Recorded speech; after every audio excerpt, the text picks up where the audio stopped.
El contenido de la prueba es desde la clase, voy a revisar el tiempo. 5, la clase 5, la clase 6, la 7, la 8 no, porque fue una actividad en clase, sino como contenido adicional, así que la 9 y la que veamos hoy. Hasta lo que veamos hoy, que va a ser hasta la sesión. De las 5, 6, 7, 9 y 10. 5, 6, 7, 9 y 10. Saltándose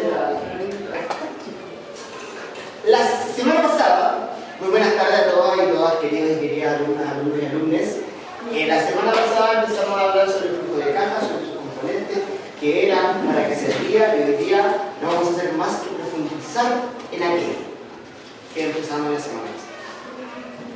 Yo les había pedido la semana pasada, no sé si recuerdan, que repasaran un poquito la clase anterior antes de ir a la clase. Asumo que nadie lo hizo, yo tampoco lo hacía cuando era joven. Sí, nadie para la casa. Pero lo dije, por lo menos, y asumo que lo intenté. ¿Ya? De igual manera voy a intentar repasar un poquito lo que vimos la semana pasada, porque es condición sine qua non de entender lo que vamos a ver. La semana pasada empezamos a hablar sobre el flujo de caja, que en palabras simples significa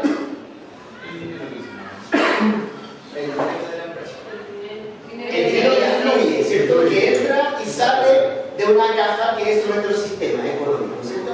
Dinero que entra y que sale en diferentes periodos. Y ese flujo de caja tiene diferentes funciones. Por ejemplo, saber si el proyecto es viable económicamente, saber cuál es la capacidad que tiene el proyecto de generar valor, generar ganancias, poder entender la liquidez del proyecto en diferentes tiempos, en diferentes momentos, ¿cierto? Año 0, 1, bla, bla, bla. Y finalmente todo eso lo vemos en base a dos indicadores importantes, el VAN y el PIB. ¿Qué era el VAN? Además de su definición. Ya, maravilloso. ¿Qué es el valor actualmente? ¿Para qué sirve? La rentabilidad que tiene la empresa de ese momento. Me dice cuánto dinero voy a ganar por una actividad económica particular proyectada a X años. ¿Cuántos años? Lo que hagamos en el flujo de caja. Pero la empresa actual. Con el peso actual, efectivamente. Esta es la 10. La 9 fue la semana. ¿No la subí? ¿Sí la abrió? Sección 1. En esta sección, 9 y 10. A no ser que la sección 2 no la hemos subido. ¿Ah?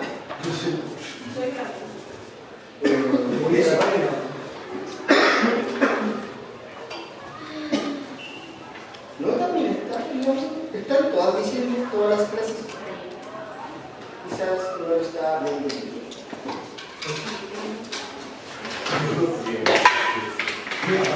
Y recordar, el flujo de cajas siempre es una proyección hacia el futuro. Es algo que yo estoy proyectando que potencialmente va a pasar. No es algo que está pasando ahora. Es lo que me permite decir, ok, si yo hoy día invierto en la exportación de sandías triangulares a China, da lo mismo, en tantos años, 10 voy a ganar X plata. Eso es flujo de caja, me permite proyectar hacia el futuro para saber si eventualmente invertir en A, B o C es por la ventaja. Eso es lo que hace el flujo de caja. Así es. ¿Ya? Nunca es una certeza absoluta, siempre es una proyección potencial. ¿Y de qué depende cuán real sea esto? ¿O cuán cercano de la realidad estemos con esta proyección? Toda la información que levantemos en el estudio de mercado, en el estudio técnico, que está en la prueba, en el estudio organizacional, en el estudio legal y finalmente en el cálculo de nuestros costos de producción. Mientras tengamos datos más certeros, mientras tengamos fuentes de información más fidedignas, más cercana a la realidad va a ser ese cálculo. Por eso siempre el flujo de caja permite estimar a futuro. La grado de certeza que me dé eso depende de ustedes, de cuánto profundidad sean las fuentes de información que utilicen. Un poco, eso es como la semana pasada. Ya vimos la semana de caja, lo que significaba, para qué nos servía, que fue lo que les dije recién, y que se calculaba con VAN y TIC. El VAN dijimos que era la plata que yo ganaba en, por ejemplo, 10 años. Y el TIC que era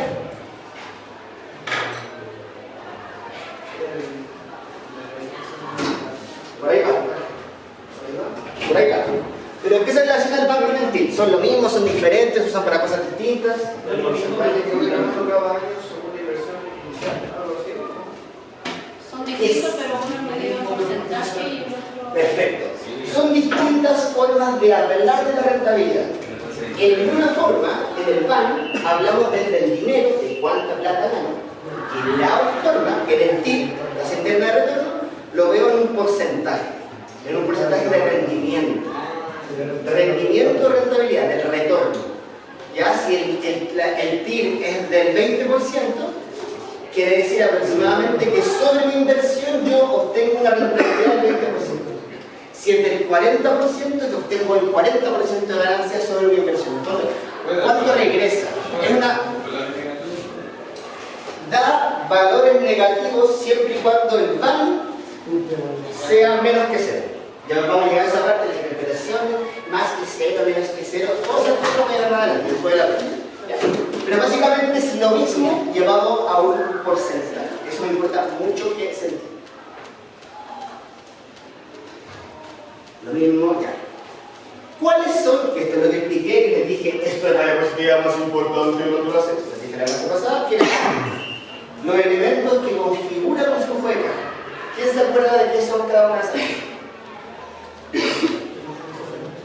Antes del impuesto, Pero partiendo de la desde la primera del ingreso, sí. el ingreso a efectos, Vamos a poner uno. La primera. ¿Qué son los ingresos afectos a impuestos? ¿Qué es lo primero que uno pone en el flujo de caja? El valor que puede estar sumado con un impuesto por impuesto, lo que gana. Lo que gano. Lo que gano por la venta de lo que sea. Zanahorias, drones, fertilizantes, ketamina, lo que sea. De que justo estamos hablando de ketamina en la tarde, pero no sé. Estamos hablando de una cosa así, que la cosa está compleja.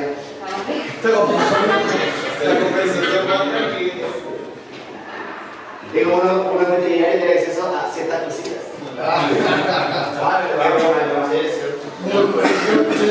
Ganancias por ventas. Eso es los ingresos a los impuestos. Es un ingreso con el cual yo debo pagar impuestos. Así es. Ya. Segundo punto. Egresos afectos a impuestos. Más que lo que gasto. Son los costos. ¿Ya? Son los costos. Costos variables más costos fijos más los costos administrativos. Costos variables más costos fijos más gasto administrativo. Esos tres componentes suman los egresos afectos a impuestos. Tercero, ¿qué diablos son los gastos no desembolsables? Esto lo expliqué reiteradas veces en esa Como cuando uno contrata un software. Bueno, eso es como pensarlo como inversión intangible. ¿Cachai? Parecido, pero eso vale mencionar. ¿Qué es un gasto no? Yo les expliqué. Estaba relacionado con la depresión, pero no es depresión, ni ansiedad. Ah, sí, la de... ¿Es parecido a la depresión? La depresión. ¿De todo lo activo? Los gastos no desembolsables es la depreciación de los activos. Que hoy día la voy a explicar cómo se calcula. Es ultra fácil. ¿Qué es la depreciación? Como las maquinarias que se iban utilizando. Se deprecia la maquinaria, se deprecia la infraestructura, pero no se deprecia el terreno. Y yo calculo eso de forma ultra simple y lo pongo en el flujo de caja.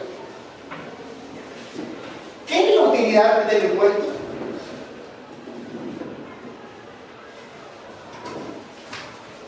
Está en amarillo y dice igual. ¿Qué sería la utilidad del impuesto? Lo que es la suma de los impuestos. La suma. De las tres cosas de arriba. Ganancia bruta.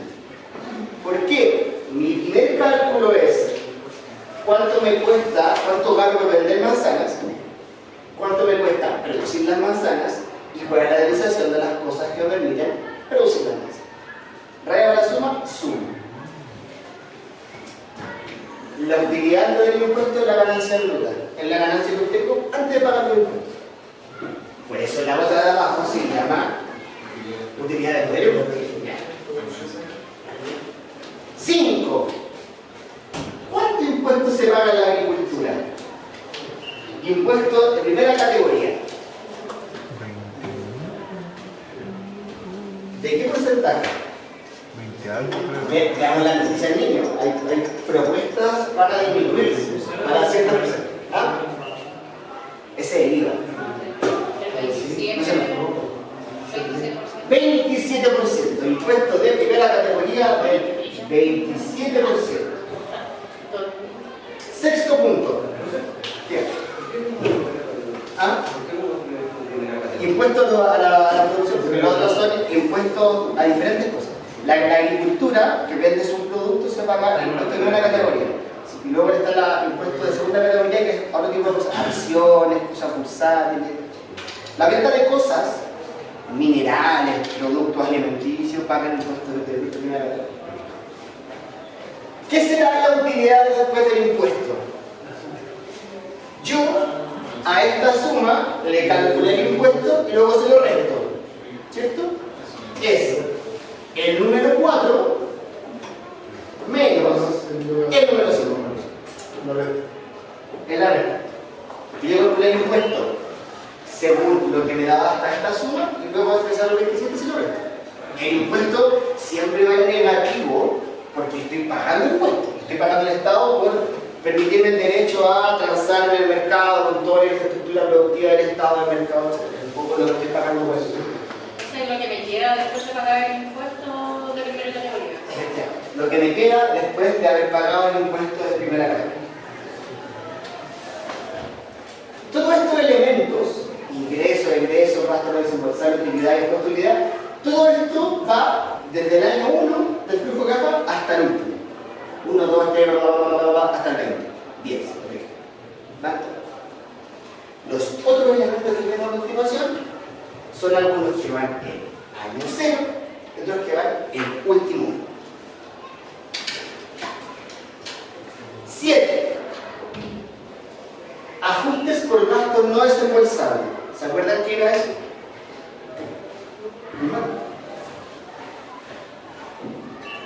Ya les dije arriba lo que eran los gastos no desembolsables. Era como el reembolso de los impuestos. Ese es lo de desecho. No serían como los gastos de luz.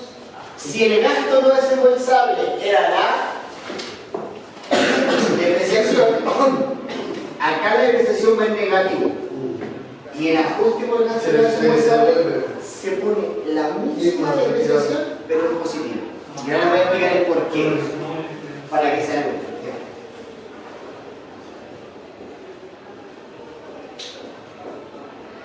Lo vamos a ver cuando vemos la fórmula de depreciación, pero para efectos de un flujo de caja, el único error que cumple la depreciación es permitirme a mí pagar menos impuestos. Yo le hice un ejemplo la semana pasada, puse dos escenarios. ¿Cuál es la depreciación y hice la depreciación? Les dije, la depreciación sirve, porque en el fondo, ¿qué es la depreciación? Es la pérdida virtual del valor de este lápiz con el tiempo, porque está viejo o porque lo uso. Todos los años este lápiz está costando menos. Imagínense un camión, una bicicleta, lo que sea. Pero yo no lo estoy pagando a nadie año a año, porque pierde valor. Simplemente se va como evaporando el valor. Pero eso no es desembolsado. ¿Qué dice el servicio de impuestos internos? Usted, agricultor, puede calcular su depreciación para yo permitirle a usted pagar menos impuestos. Porque en el fondo, mientras más alta es la depreciación, este resultado es más bajito. Y por eso pago menos impuestos. Si yo no pusiera la depreciación, tendría un poco más alto y pagaría más impuestos. Entonces me dice, ok, ponga la depreciación para pagar menos impuestos. Se lo dejo, se la cedo. Pero, cuando haga el flujo de nuevo, tiene que ponerla de nuevo para que se anule. Si mi depreciación es 100.000, si yo la pongo de nuevo en positivo, ¿cuánto me hace sumar? Menos 100.000 más 100.000, 0. Eso para que no influya en el resultado final. ¿Cuál es su rol? Pagar el medio impuesto. Luego se anule, para que el flujo sea real y sea un reflejo real de lo que entra y sale en tu caja, en tu caché. ¿Se por eso se hace? 8. Ingreso no afecta impuesto. Pista. Van el año 0. Son dos cosas. Dos cosas. ¿Qué cosas van desde un punto de vista temporal el año 0 en un proyecto agrícola o lo que sea? ¿Cómo fue la pregunta? ¿Qué elementos van en el flujo de caja de un proyecto del año 0? La inversión, pues, ¿no? La inversión inicial. ¿Cierto? Ojo. Ah, inicial. Inversión. ¿Ya? La inversión inicial evidentemente va en negativo. Yo estoy poniendo de mi plata, estoy gastando plata en comprar qué cosas, maquinaria, terreno, infraestructura, certificaciones, sellos de calidad, estudios de suelo, todas las cosas que hemos visto en empresas, ¿cierto? Tangible. Entonces, inversión inicial, que va en negativo, más, ¿qué otra cosa va al año 0? Yo le expliqué una fórmula del déficit acumulado máximo para llegar a ese concepto que yo estoy preguntando. ¿Cómo se llama ese dinero necesario para echar a andar el proyecto? El capital de trabajo.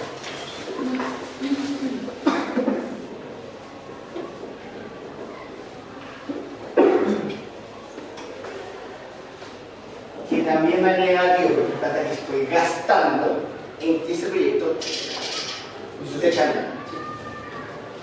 Entonces, el año 0 de cualquier actividad agrícola, cualquier proyecto agrícola, va la inversión inicial, que incluye el terreno, la maquinaria, la infraestructura, etc. Hay además de eso, el capital de trabajo. Ya les expliqué cómo lo hace como 2 o 3 clases. Sí. ¿Me siguen hasta ahí? ¿Sí? ¿Joven? ¿Sí? Me estoy quedando sin...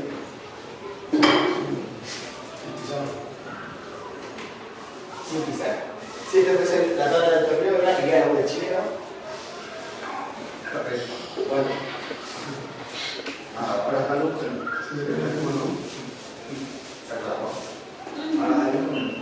Ahora sacaron la voz.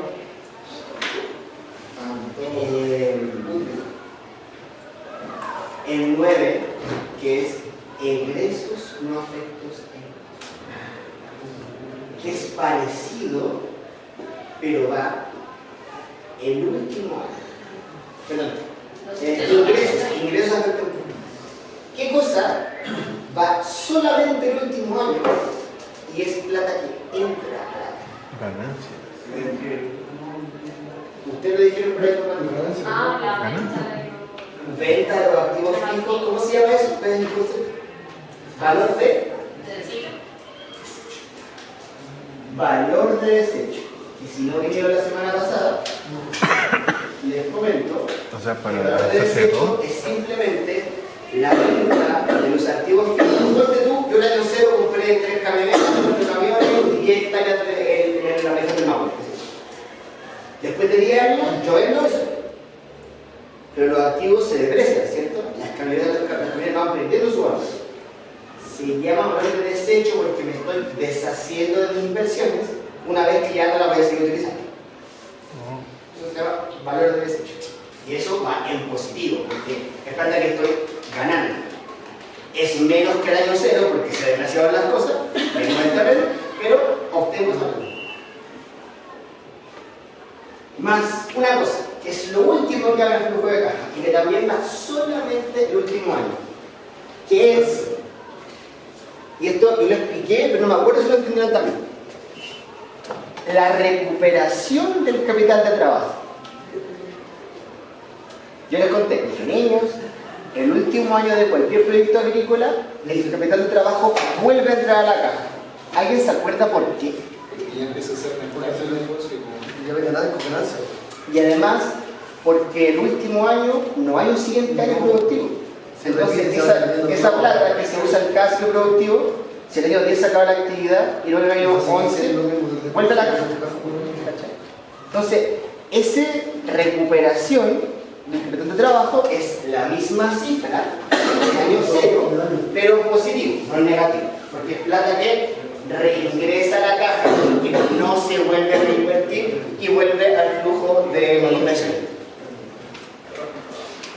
Esta es una carga, más el capital de la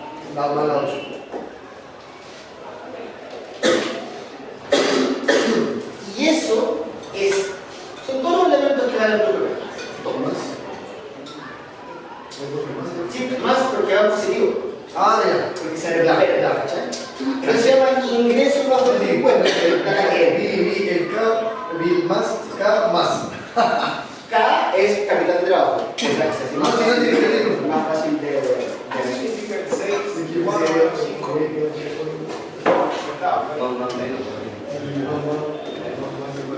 que la utilidad del impuesto es simplemente la utilidad bruta menos lo que me tengo que pagar de impuesto. Es 4 menos 5 menos los dos elementos de la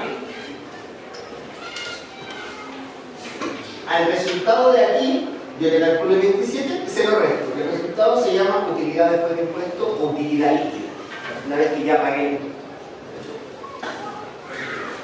Hasta aquí, ¿alguien se va a perder? ¿Se entiende? Los elementos, no les pido que lo sepan de memoria, sino que los entiendan, son los más relevantes. En la prueba no va a haber ningún cálculo, todos son conceptos aplicados. Eso es lo que la pregunta que queda. ¿Pero los gastos no son forzables? Los gastos no desembolsables son la depreciación, lo que la vamos a explicar ahora con ese cálculo. Es simplemente la depreciación.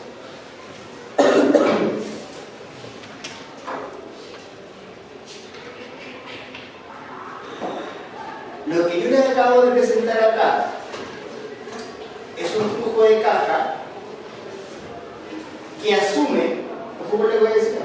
Que asume que toda la inversión que voy a necesitar para hacer este proyecto viene del bolsillo propio.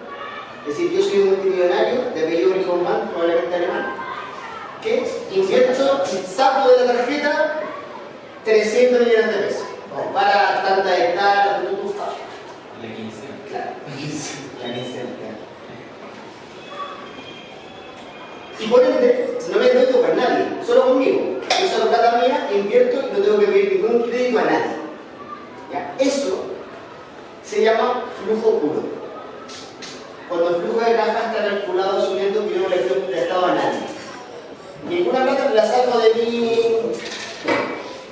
La vocera gobierno acá,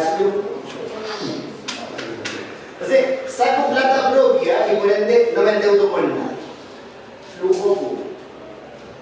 Cuando en la vida real todos sabemos que el 90% de los seres humanos para invertir en algo medianamente grande tenemos que endeudarnos con diferentes alternativas. Bancos, traficantes de tu barrio, diferentes cosas. Y todos tienen tasas de interés distintas. Cuando yo necesito pedir un crédito o un préstamo para ejecutar un proyecto de inversión, eso se llama flujo de financiamiento. Es decir, yo calculo el flujo de caja asumiendo que pido un préstamo. Y cuando yo pido un préstamo, tengo que pagar mensualmente los intereses. Entonces, a todo este flujo de caja, yo tengo que agregar el valor del préstamo y el pago de intereses. Y eso lo vamos a ver después de la prueba, no se lo preocupen, pero para que entendamos la diferencia. Flujo puro sin pedir plata, y el flujo de financiamiento es cuando le pido a cualquier entidad, que puede ser cualquier banco, me va a prestar con una tasa de interés, ¿cierto? ¿Qué es la tasa de interés como concepto matemático? Desde un punto de vista matemático. ¿Por qué? Yo te digo, oye, me presté 5 lucas, pero con interés del 10%. El 10% del porcentaje del flujo. Pero matemáticamente, ¿qué significa? El valor se multiplica la N por qué. Perfecto. Eso quiere decir que yo te estoy arrendando el dinero.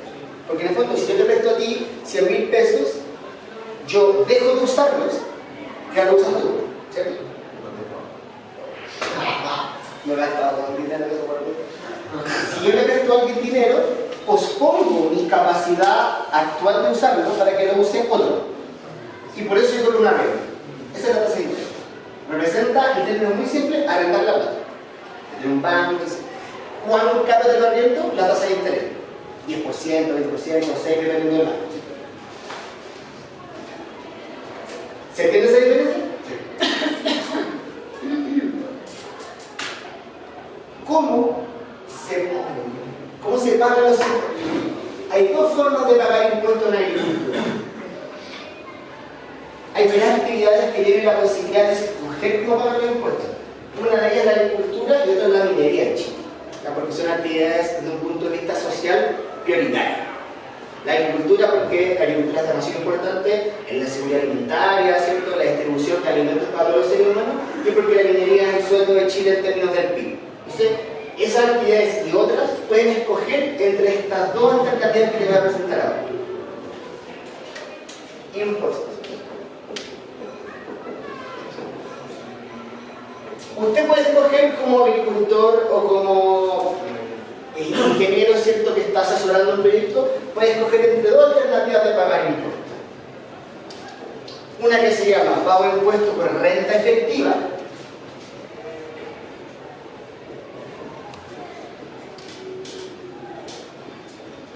y otra que se llama pagar impuestos por renta presunta. Esto lo habían visto, ¿no? Creo que en la sección anterior me dijeron que tenés que presentar esto en legislación, ¿puede ser? ¿Algún grupo le tengo que hablar de esto? ¿Acá? ¿A nadie? ¿No? Entonces, mamita. Vamos a ver. Ya, en términos muy simples, muy simples. Cuando uno dice, voy a pagar impuestos según la renta efectiva, es que alguien va, permiso, toma un flujo de caja y dice, su ingreso y egresos son tantos, así que su renta efectivamente es esto. Utilidad de impuestos. Si usted está ganando tanto. En base a eso, le vamos a cobrar impuestos. Renta efectiva, según lo que efectivamente ganas en tu flujo de caja. Por eso hay Contraloría y un montón de cosas que ven ese tipo de cosas, ¿cierto? Para ver que realmente tú dices que estás ganando tanto, o me estás mintiendo, es real. Renta efectiva, según lo que dice el flujo de caja. Pero en agricultura está la posibilidad de pagar renta o impuestos por renta presunta, que no es lo que efectivamente ganas, es lo que vamos a presumir que tú ganes. ¿Y eso cómo se calcula? ¿Cómo está? Se hace un avalúo fiscal de tu predio. Ojo con lo que voy a decir. ¿Sabes el concepto de un avalúo fiscal? ¿Qué es el avalúo fiscal de Hidalgo? El valor. ¿Y quién ve ese valor? Si es fiscal, el Banco Central. el Estado de Chile. El Estado de Chile va y dice, ok, voy a evaluar tus activos y tu campo cuesta tanto. ¿Ya? Se va y dice, ok, tú tienes tantos camiones, tantos árboles, tantas vacas, tantas vaquillas, tu campo vale tanto. Ese es el valor fiscal. Eso lo hace el Estado. Le da un valor a tus bienes y a tu activo. Y dice, ok, usted es dueño del campo. Dueño. Por ende, vamos a renta presunta, presumir que su renta es el 10% de su valor fiscal. Vamos a presumir que lo que tú obtienes anualmente es el 10% de lo que vale todo el campo. Vamos a asumir el campo, vamos a asumir que vale 100 millones de pesos. Vamos a presumir que tu renta es 10 millones de pesos. Y a esa renta yo le calculo el 27%. ¿Cuánto se queda eso, colegas? 2 millones de pesos. Eso debe pagar usted si es dueño del campo. Segundo ejemplo, vamos a asumir que el colega arrienda el campo. El ahorro fiscal es el mismo. El mismo campo vale 100 millones de pesos. Pero ¿cuánto vamos a asumir que es tu renta si es que tú arriendas? El 4%. ¿Cuánto es el 4% de 100 millones? 4 millones.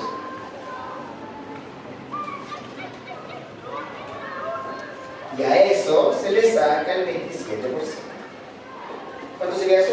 Calcularlo, por favor. 27% de 4 millones de pesos.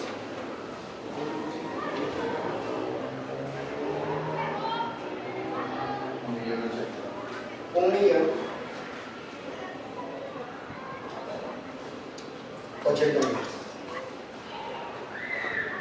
¿Sí? Por eso se paga. Eso se paga Ah, en la renta pensión, porque estoy presumiendo o asumiendo que tu renta es el 10% del valor de tu campo, si es la baña, y el 4% si es la renta. Distinto en el caso de la renta efectiva que dice, ok, usted, sus ganancias, usted exporta frutilla, usted tiene una ganancia anual de 400 millones. A usted le cuesta producir eso 100 millones. Y aparte usted tiene una depreciación calculada de 50 millones. ¿Cuánto me queda de utilidad del impuesto? 400 menos 100, 250 millones. A esos 250 millones yo le calculo el me da. Esa es la diferencia. ¿Y por qué pasa esto? Porque la agricultura como actividad económica, social, política, agrícola, ¿cierto?, relevante para la sociedad, tiene un trato predilecto para que no pague renta. En otros países hay otras políticas públicas como la subvención a la agricultura, como pasa en gran parte de Europa, España, Italia, Francia, Alemania, etc. Pero simplemente agricultura y minería pueden escoger, ok, pago lo que efectivamente gano o pago lo que presuntamente gano en base al valor del impuesto. ¿Se entiende la diferencia? Ahora, Profe, ¿hay alguien que realmente con la agricultura o la minería cobra renta? eso es importante. Como no siempre, pueden haber casos que yo no conozca, pero gran parte de las veces es más rentable pagar por la renta personal, según la conflicto. Y eso es una posibilidad que existe en minería, la agricultura y otras actividades que ahora no recuerdo cuál es. pero Eso la- así nomás, la elegí. ¿Se puede hacer?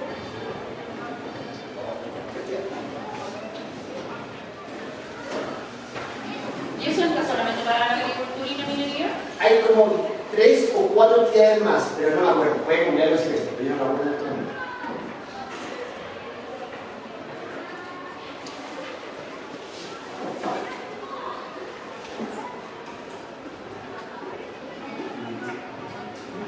Ya.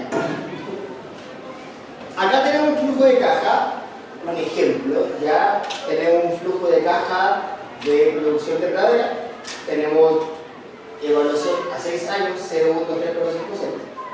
Y tenemos las mismas cosas que hemos visto ahora: ingresos por ventas, costos variables, costos fijos, gastos administrativos, depreciación, utilidad bruta, que es lo mismo que decir utilidad antes del impuesto.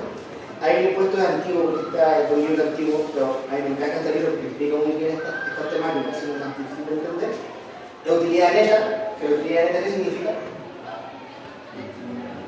Utilidad neta. Si la ruta es antes del impuesto, la neta después del impuesto. Y después está la depreciación de nuevo y la impresión. Esto es la explicación muy simple. En este ejemplo que ustedes acaban de ver, se ha considerado un horizonte de evaluación de 6 años, y esto porque en las praderas en general, las praderas sembradas, por ejemplo la alfalfa, el platón productivo son como 6 años. Imagínate que un frutal, el más largo, ¿no? La vida media productiva de un frutal, antes de dejar de ser rentable, que son 10 años, qué sé yo. Y esto es el caso de las praderas porque su naturaleza productiva es así. ¿Sí? Los costos variables, para este ejemplo, se calculan aproximadamente el 35% de las ganancias. Eso era antes del aumento de los fertilizantes. Hoy en día probablemente el costo de producción sea mucho más alto porque desde la guerra de Ucrania, después el bombardeo de Irán, los bloqueos, hidrocarburos, fertilizantes, más. Pero en este ejemplo era así. Y los costos fijos representan básicamente mano de obra, decoración de suelo y mantención de los cultivos. Entonces, ahí están los costos variables, ahí están los costos fijos. Y los gastos administrativos están relacionados con el sueldo de las personas que están a cargo de la actividad. Gastos administrativos. Depreciación. Con esto voy a terminar. Hasta acá lo voy a preguntar en la web. Con esto estamos. Si entendieron tú lo que he preguntado hasta ahora, me basta y me sobra. Le voy a seguir pasando seguro. La depreciación.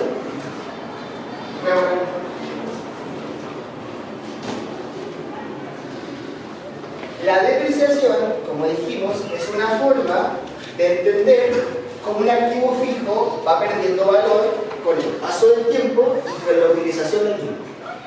Un camión, una camioneta, una máquina cosechadora, la uso con los años y se va gastando y perdiendo valor. En el caso de la agricultura, aplica sobre todo en el ítem de maquinaria y en el ítem de infraestructura productiva. Las dos cosas se van depreciando con el tiempo. Lo que les expliqué recién, el servicio de impuesto interno nos permite a nosotros descontar esa depreciación como si fuese parte que yo estoy gastando efectivamente al principio. Y no estoy gastando esa plata, pero el valor se va evaporando con el paso del tiempo, por decirlo de una manera más madura. Me permite descontar de la renta imponible, lo que me decía recién. Si yo pongo la depreciación, pago menos impuestos. Si no la pongo, tengo que pagar más impuestos. Esa es la gracia. Y por lo tanto, debe ser considerada la construcción de nuestra cultura. Y por eso voy a explicar la comodidad de esa cultura de la depreciación. Es una de las fórmulas que existen más. Para mí esta es la más simple de explicar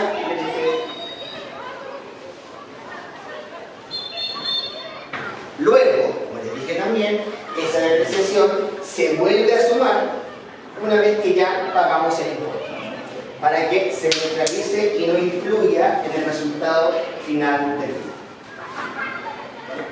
Y esa es la fórmula para calcular depreciación lineal. También está de forma exponencial, en la fórmula distinta.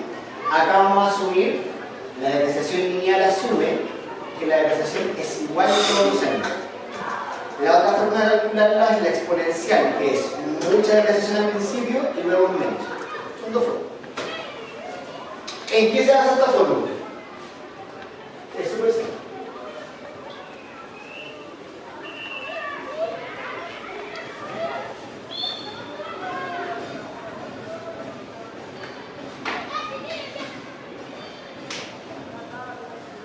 Depreciación anual o lineal es igual a valor inicial del activo. Me compro una camioneta y me cuesta 10 millones, por ejemplo. 10 millones. Menos valor final del mercado, es decir, ¿cuánto cuesta esa misma camioneta de aquí a 10 años? Vamos a asumir que yo no tengo idea de autos, pero ¿cuánto más el precio de un auto de 10 años? Hay tablas de cálculo, pero para hacerlo así. ¿Bajará un 30%? ¿40%? Vamos a asumir que va a quedar en 6 millones esa camioneta después de 10. Eso es el valor final del mercado. ¿Cuánto es la vida útil de un vehículo? Está todo en tabla. ¿Somos que no? 10 años. 10 años. 10. ¿Cuánto sería entonces la depreciación de esa camioneta? 10 millones menos 6 millones. 4 millones. Dividido 10. 400.000 pesos anuales. Esa es la depreciación de esa camioneta. A eso yo le sumo todos los activos. Calculo la depreciación de mis 2 tractores y de mis 3 camionetas, y eso es la depreciación de mi maquinaria. Y aparte después calculo la depreciación de, por ejemplo, mi infraestructura productiva, mis sistemas de riego, mi infraestructura de cemento, oficinas, etc. Uno puede buscar cuán rápido se aprecian las cosas. Hay tablas de depreciación. No es lo mismo construir una oficina que una estructura de polietileno o de aluminio. Todo depende del material por el cual está construido, se deprecia más rápido o más lento. Pero esta es la fórmula que aplicamos para todo. Entonces, de esta manera, yo calculo la depreciación de mis activos y lo pongo en el flujo de caja. Hago esto mismo con todas mis maquinarias, hago esto mismo con toda mi infraestructura y luego lo pongo en el flujo de caja. ¿Se entiende? Eso en el flujo de caja se pone así como directo más, 400.000. Se pone la suma de, yo lo pongo eso porque más grave para mí. Calculo la depreciación de toda la maquinaria, la sumo y pongo depreciación maquinaria. Luego calculo la depreciación de toda mi infraestructura y pongo depreciación de infraestructura. Para todos los años. Para todos. La fórmula lineal asume que la depreciación es igual todos los años. Si usamos la exponencial es distinta, pero en este caso es en todos los años. Así se pone cero y me da el cálculo.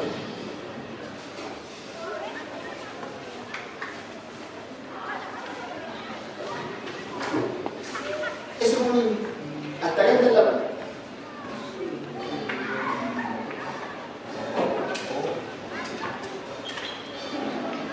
Les recuerdo, estudio técnico, ¿ya? Ahí entraba muchas cosas, ¿no? Las tecnologías, la fórmula, entender, ¿cierto?, el cálculo del tamaño productivo, la ubicación y todos los métodos que les expliqué para cada una de esas cosas. Después el estudio organizacional, con los organigramas, todas esas cosas, el estudio legal con los componentes que les dije. Luego ya la diferencia de los resultados, flujo de caja, la diferencia entre costos fijos, costos variables, inversiones, capital de trabajo, qué significa, todo eso. Ya la prueba va a ser completa de la cosa. No entra en cálculo ni nada.